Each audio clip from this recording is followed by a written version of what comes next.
welcome to Season 2, Episode 41 of Pro Wrestling's Top 50.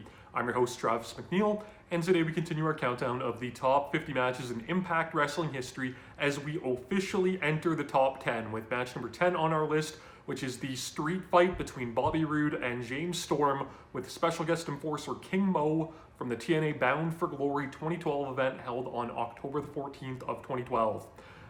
So James Storm and Bobby Roode formed a very successful tag team known as Beer Money Incorporated. They went their separate ways in 2011 when Bobby Roode turned on James Storm surrounding the TNA World Heavyweight Championship. And it was kind of interesting how they got to this point. TNA did something a little bit different. Both guys had kind of started to go down the singles path. Bobby Roode specifically seemed like he was going to be the next breakout star for TNA.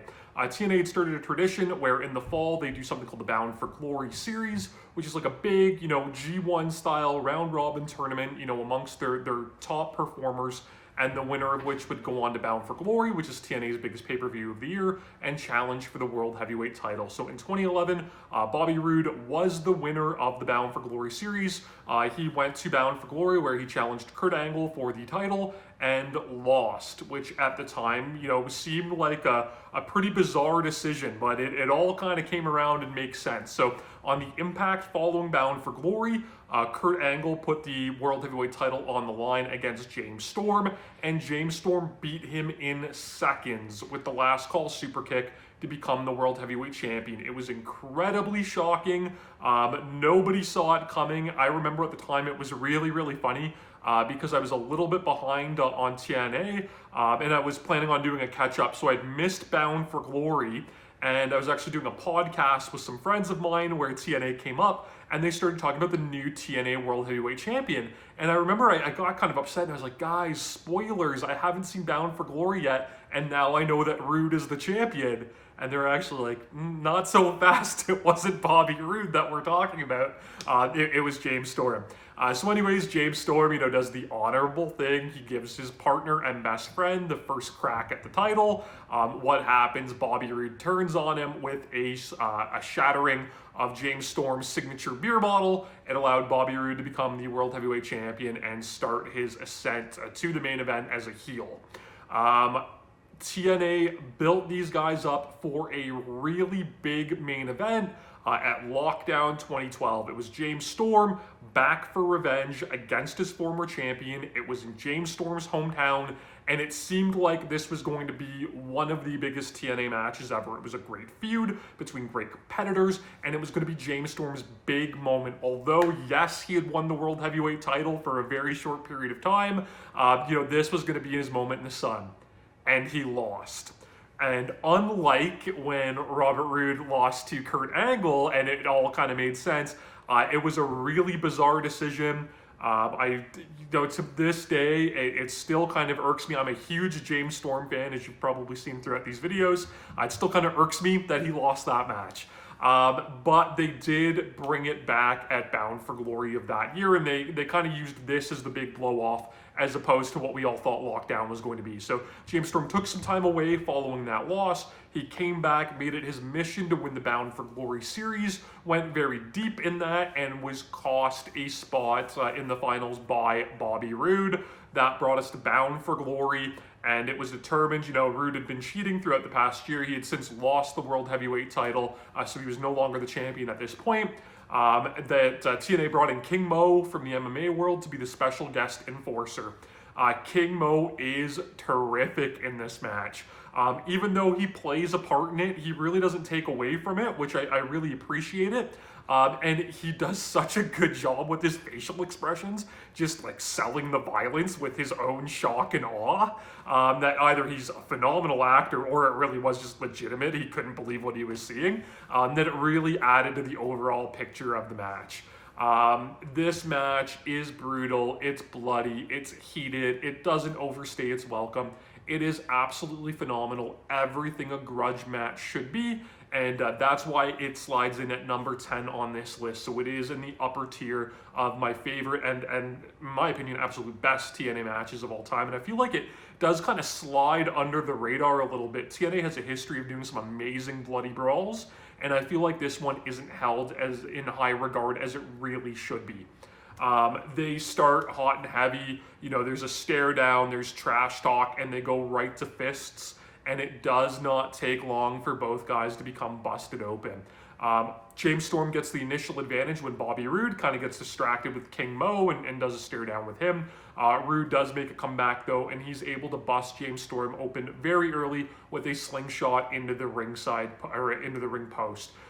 James Storm, not only is he an incredible bleeder, he bleeds buckets, but he does something that you don't see a lot in wrestling, and that he sells the blood loss so amazingly well. He acts woozy and delirious and stumbles around. And a lot of times in wrestling, you just see guys wear the crimson mask for the visual of it, but it doesn't really add to that overall, story of the match. And he's so good. James Storm is so good at everything he does, and he's so underappreciated. Again, maybe I'm showing my bias, but I'm a huge fan of this guy. So he returns the favor though. He hits a draping DDT to Bobby Roode, through the ropes onto the ramp, the steel ramp that kind of runs from the stage to the ring, very 90s WCW-esque. So both guys are bleeding. They proceed to trade trash can lid shots, and while they're doing it, blood is just flying everywhere. And this is where King Mo is at his peak of just disgusted facial expressions. They do an awesome job incorporating the crowd here. James Storm takes a crutch from a disabled fan and hits Bobby Roode with it, which was great. James Storm, his gimmick is that he's, the cowboy, right? That this country kind of, rough and tumble dude. He drinks a lot. So he actually grabs a beer from a fan at ringside and uses the beer to wash the blood out of his eyes, which again, I thought was terrific. There is a really big spot here where they work their way onto the announcer's table, which has like a glass top. Storm teases a suplex through it. Roode counters and ends up hitting a spear to Storm off of that table through the Spanish announce table. It looked great. It was brutal, and they did a really great camera shot of just the blood all over the glass, tabletop that the announcers were sitting at. Again, just a tremendous visual. We get back in the ring. Bobby Roode lets his frustration get the best of him, shoves referee Earl Hebner, and this is where King Mo interjects himself. He comes in to defend Earl Hebner. Bobby Roode makes the pivotal mistake of shoving King Mo. Mo shoves him back into a front lung blower from Storm and the last call super kick for a fantastic near fall. They get us again with another really good near fall where a chair that had been set up in the corner for a little bit that you'd kind of forgotten about. Roode throws Storm head first into it and gets a schoolboy. It was a really good flash pin. Again, it only got 2. And then we build into our big finish. Thumbtacks get introduced in the match. Both guys are fighting on the top rope. Bobby Roode goes for a superplex. Storm counters it, throws Roode backward into the tacks, just takes so many of them in his back. James Storm follows up with a big top rope elbow drop into the tacks, basically sacrificing his own body, showing how much he hates his former partner.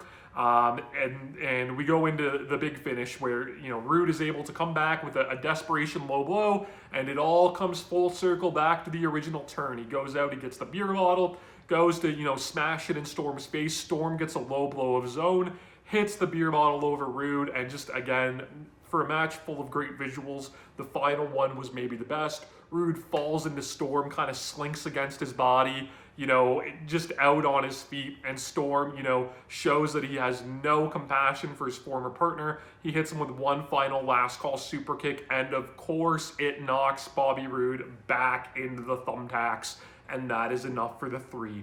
This match is hate-filled. It's got a great story, a great build, buckets and buckets of blood, great performances from everybody involved in this match, including King Mo at ringside, a hot crowd. It is everything that you want out of a brawl. It's absolutely fantastic. It can be watched on Impact Plus, of course, which has recently left Fight TV, So if you had been checking it out on Fight TV previously, it is no longer available on that service. It is now its own standalone service. So you can check that out at Impact Plus through Impact's website. You can subscribe to my channel here on YouTube so that you never miss a video. Follow me on Instagram and Twitter at Wrestling50. And please join me again tomorrow as we continue to count down Pro Wrestling's Top 50. Top 50.